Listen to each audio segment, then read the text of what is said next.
करते हैं। इस वक्त जो बड़ी खबर आ रही है, सबसे बड़ी खबर आ रही है, जासूसी कांड से जुड़ी हुई सबसे बड़ी खबर आपको बता दें, ज्योति मल्होत्रा की जमानत याचिका खारिज हो गई है।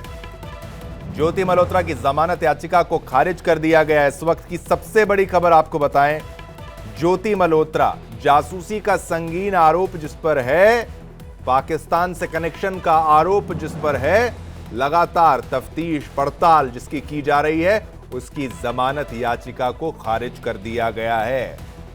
तो कई देशों का भ्रमण किया था, टूर किया था, भारत की खुफिया जानकारी पाकिस्तान को साझा करने के आरोप ज्योति पर, और उस केस में अपडेट लगातार तफ्तीश के साथ साथ अब यह खबर आ रही है कि जमानत याचिका को खारिज कर दिया गया है। इस वक्त की बड़ी खबर आपको बता रहे हैं, ज्योति मल्होत्रा की जमानत याचिका जो है उसको खारिज कर दिया गया। लगातार प्रयास किया जा रहा था, अब जो है बेल उसको रिजेक्ट कर दिया गया है। तो मुश्किलें ज्योति मल्होत्रा की कम होती नजर नहीं आ रही है, बार बार अवधि बढ़ती जा रही है, जांच पड़ताल लगातार जारी है, लेकिन अब जमानत जिस तरीके से चाही थी वो मिली नहीं है। जमानत याचिका को खारिज कर दिया गया है। ज्योति मल्होत्रा जासूसी का जिस पर संगीन आरोप लगा है, कानूनी मामला है, उसमें यह अपडेट आ रहा है कि जमानत याचिका को खारिज कर दिया गया।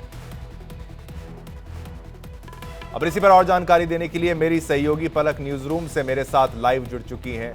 पलक, इस पूरे मामले में लगातार प्रयास किया जा रहा था ज्योति की तरफ से, ज्योति कह रही है कि भाई मैंने ये गुनाह नहीं किया, हर आरोपी ऐसा कहता है, लेकिन अब क्या अपडेट है? उसकी याचिका को खारिज कर दिया गया, जमानत याचिका।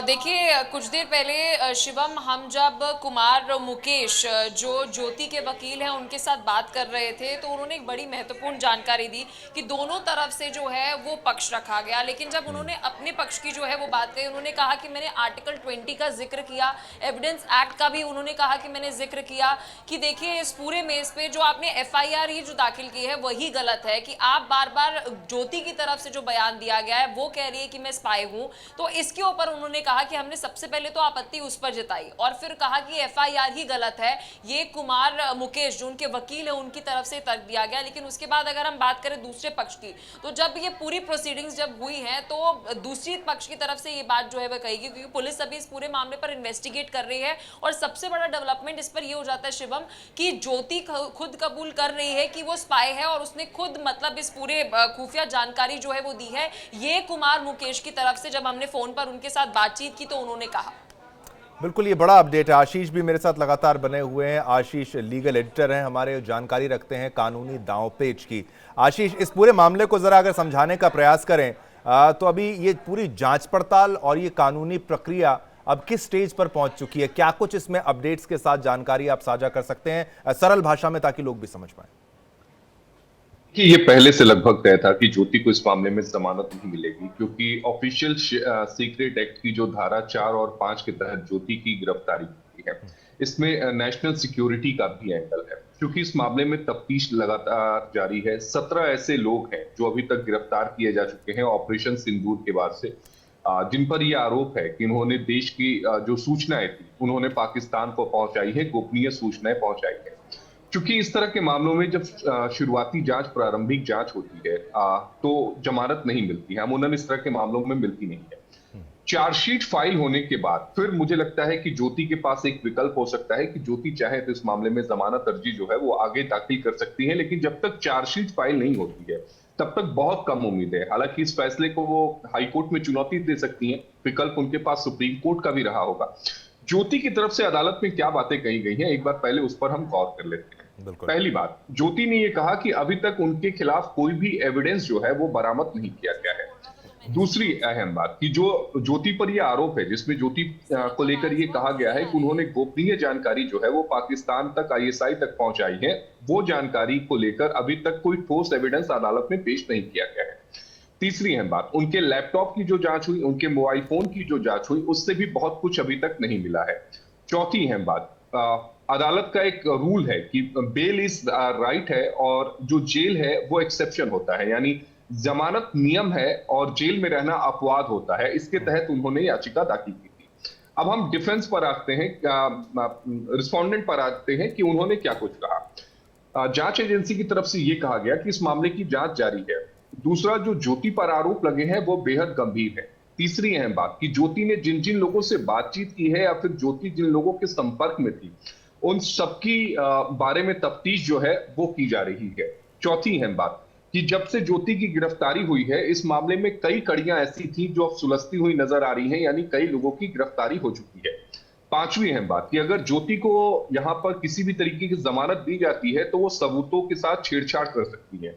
छठी अहम बात, ज्योति को अगर जमानत दी जाती है तो ज्योति गवाहों को प्रभावित कर सकती है। सातवीं अहम बात कि अगर ज्योति को जमानत दी जाती है तो वो देश छोड़कर भी भाग सकती है। आठवीं अहम बात, कई ऐसे चेहरे हैं जो अभी भी बेनकाब होने हैं, जिनकी जांच जो है वो जरूरी है। नौवीं अहम बात, ज्योति को दूसरे आरोपियों के आमने सामने बैठाकर पूछताछ की जरूरत है। और 10वीं अहम बात कि जो यूट्यूबर अभी तक गिरफ्तार हुए हैं, वो यूट्यूबर कहीं ना कहीं से किसी ना किसी तरीके से ज्योति के साथ संपर्क में रहे हैं, जिन पर यह आरोप लगा है कि वो आईएसआई के संपर्क में है। तो ये सारी जो कड़ियां हैं, अभी कुछ सवाल जो है वो अनसुलझे हैं, इसलिए जांच एजेंसी की तरफ से ये कहा गया होगा कि अभी इसको जमानत नहीं दी जानी चाहिए। जमानत मिलता है तो केस हैम्पर हो जाएगा। चूंकि जांच अभी प्रारंभिक स्तर पर है, इसे हमें समझना होगा। जब भी जांच प्रारंभिक स्तर पर होती है तो जमानत नहीं मिलती है, और खासकर तब जब बात नेशनल सिक्योरिटी की हो, जब बात देश की हो और देश के खिलाफ जासूसी की हो। बहरहाल देखना यह होगा कि क्या उनकी तरफ से इस फैसले को हाई कोर्ट या फिर उसके बाद सुप्रीम कोर्ट में चुनौती दी जाती है या नहीं। बिल्कुल, आगे का रास्ता मतलब सभी के लिए जो उपाय का रास्ता है वो यहाँ पर खुला हुआ है। लेकिन ये समझना होगा कि ऐसे केसेस में अमूमन कितना समय लग सकता है। आशीष, कोई समय सीमा तो यहाँ पर होगी नहीं, लेकिन कोई ऐसा स्ट्रांग पॉइंट जो ज्योति के पास हो कि वो कहे कि नहीं, मेरी ये गलती नहीं है। कबूलनामा बातचीत का जरूर सामने आया, लेकिन क्या और भी कोई बातें कबूली गई हैं ज्योति की तरफ से? देखिए, इस बात को समझिए आप शिवम, कि मैं अगर पाकिस्तान में किसी बैठे व्यक्ति से बात कर रहा हूं तो वो अपराध के दायरे में नहीं आता। बिल्कुल। भारत और पाकिस्तान में कई ऐसी शादियां हैं, हमारे मुल्क में 10 लाख से ज्यादा जो शादियां हैं वो पाकिस्तान में की गई है मुस्लिम समाज की तरफ से।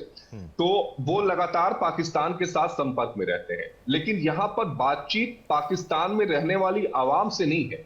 यहां पर जो बातचीत हो रही है वो बातचीत है दानिश के साथ, वो बातचीत है आईएसआई के एजेंट्स के साथ, वो बातचीत है आईएसआई के एजेंट्स के साथ फोटोग्राफ्स की, वो बातचीत। आशीष, हमारे साथ कुमार मुकेश जुड़ चुके हैं, ये ज्योति के वकील भी हमारे साथ हैं, वो हमारे साथ फोन लाइन पर इस वक्त मौजूद हैं। मुकेश जी, कुमार मुकेश जी, आप मुझे बताइए इस वक्त केस कितना स्ट्रांग है? अगर आप ज्योति की बात यहां पर रखें तो कौन सी दलीलें आपकी तरफ से रखी गई हैं और कैसे बचाव हो पाएगा? क्योंकि ये मामला बहुत संगीन है, जासूसी का आरोप यहां पर है, तमाम चीजें।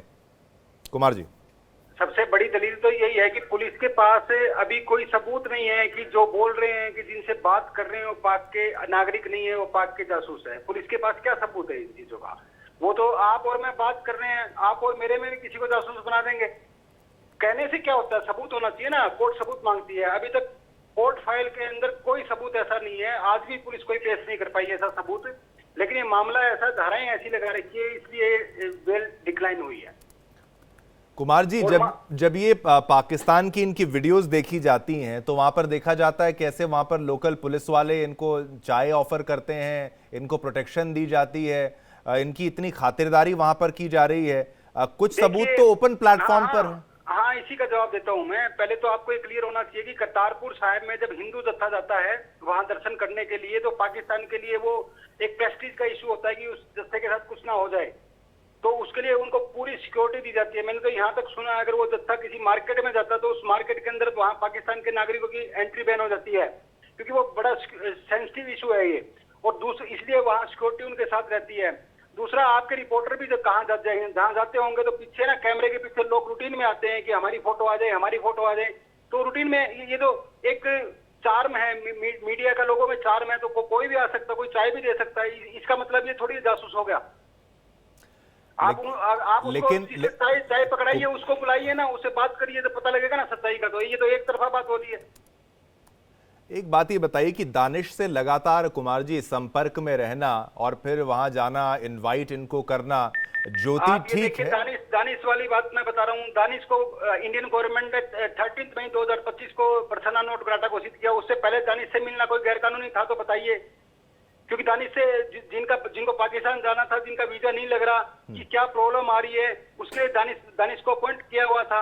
अगर मान लो कोई किसी से संपर्क किया जाए तो बोला जाता था कि दानिश से संपर्क करिए। लेकिन अब तो उस पर आरोप जो है वो लग गया ना, उसको हटा दिया गया। 13 मई को लगा ना, 13 मई से पहले तो किसी को नहीं पता ना था कि उससे मिलना। वही तो 13 मई से पहले ये भी नहीं पता था कि ज्योति पर भी संगीन आरोप, ये तमाम आरोपों की अगर हम बात यहाँ पर करें। 13 मई से पहले की बात, 13 मई के बाद अगर कोई उसे संपर्क करता है तो वो गलत हो सकता है। 13 मई से पहले की अगर कोई संपर्क कर रहा तो मेरे हिसाब से वो कानूनन था। मुझे लगता है कुमार जी थोड़ा सा रेटोरिक पर ये जा रहा है कि ये सही था या गलत था, लेकिन संपर्क में था, बिल्कुल संपर्क था। वकील हूं ना उनका, मैं तो अपनी दलील दूंगा ना। ठीक है, बिल्कुल कुमार जी, बहुत बहुत शुक्रिया जिस तरीके से आपने पूरी जानकारी को हमारे साथ यहाँ पर रखा।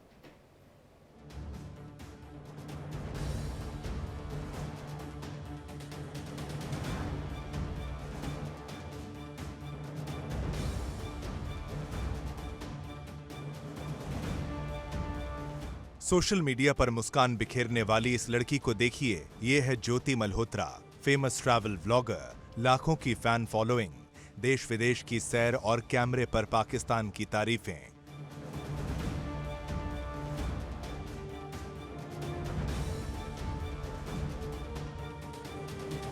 लेकिन अब इस हंसते खिलखिलाते चेहरे पर देशद्रोह की कालिख लग चुकी है।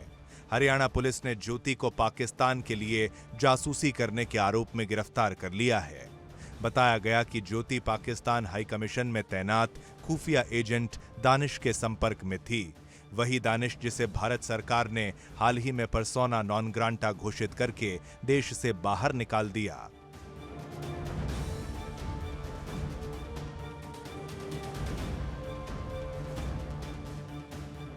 ज्योति ने साल 2023 से अब तक 3 बार पाकिस्तान की यात्रा की, वहां स्ट्रीट फूड खाया, मंदिरों की तस्वीरें खींची, पाकिस्तानी चाय की तारीफें की और इसी दौरान भारत की खुफिया जानकारी पाकिस्तान के एजेंट्स को ट्रांसफर करती रही। पुलिस की पूछताछ में ज्योति ने खुद कबूला कि वो पाकिस्तान में अली अहवान, राणा शहबाज और शाकिर जैसे पाक एजेंट से मिली। शाकिर का नंबर उसने अपने फोन में जट रंधावा नाम से सेव कर रखा था ताकि कोई शक ना कर सके।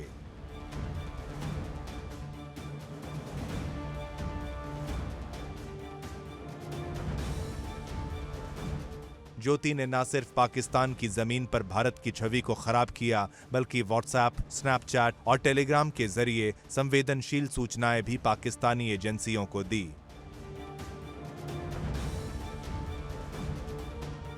हिसार पुलिस के मुताबिक ज्योति के पाकिस्तान से इतने गहरे संबंध थे कि उसने एक पाकिस्तानी खुफिया अधिकारी के साथ इंडोनेशिया के बाली तक की यात्रा की। क्या ये सिर्फ ट्रैवल व्लॉगर का टूर था या देश से गद्दारी का इरादा?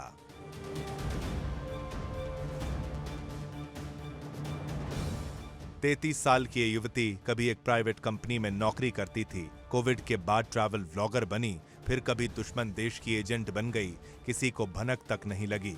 पाकिस्तान के लिए जासूसी करने के आरोप में हरियाणा की रहने वाली यूट्यूबर ज्योति मल्होत्रा को गिरफ्तार किया गया। अब तक पंजाब के मलेर कोटला और हरियाणा से कुल 6 पाकिस्तानी जासूसों को गिरफ्तार किया जा चुका है। ज्योति मल्होत्रा पाकिस्तान हाई कमीशन में कार्यरत दानिश नाम के अधिकारी के संपर्क में थी और दानिश ने इसे पाकिस्तान भी भेजा था। ज्योति मल्होत्रा अपना ट्रैवल चैनल चलाती है। वो पाकिस्तान भी गई थी और कई खुफिया जानकारी पाकिस्तान में शेयर कर रही थी।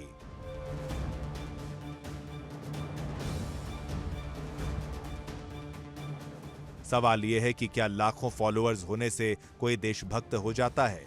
क्या कैमरे के सामने की मुस्कान अंदर की नीयत को छुपा सकती है? और क्या देश की गोपनीय जानकारियों को यूट्यूब की रील्स में बेचना अब कंटेंट क्रिएशन हो गया है? अब ज्योति पुलिस रिमांड में है, पूछताछ जारी है, लेकिन ये केस एक बार फिर देश को चेतावनी दे रहा है कि सोशल मीडिया की चकाचौंध के पीछे छुपे अंधेरे को पहचानिए। दुश्मन अब सरहद से नहीं, स्क्रीन के पीछे से वार करता है, क्योंकि जो दिखता है जरूरी नहीं वो देशभक्त ही हो। Bureau report, India daily.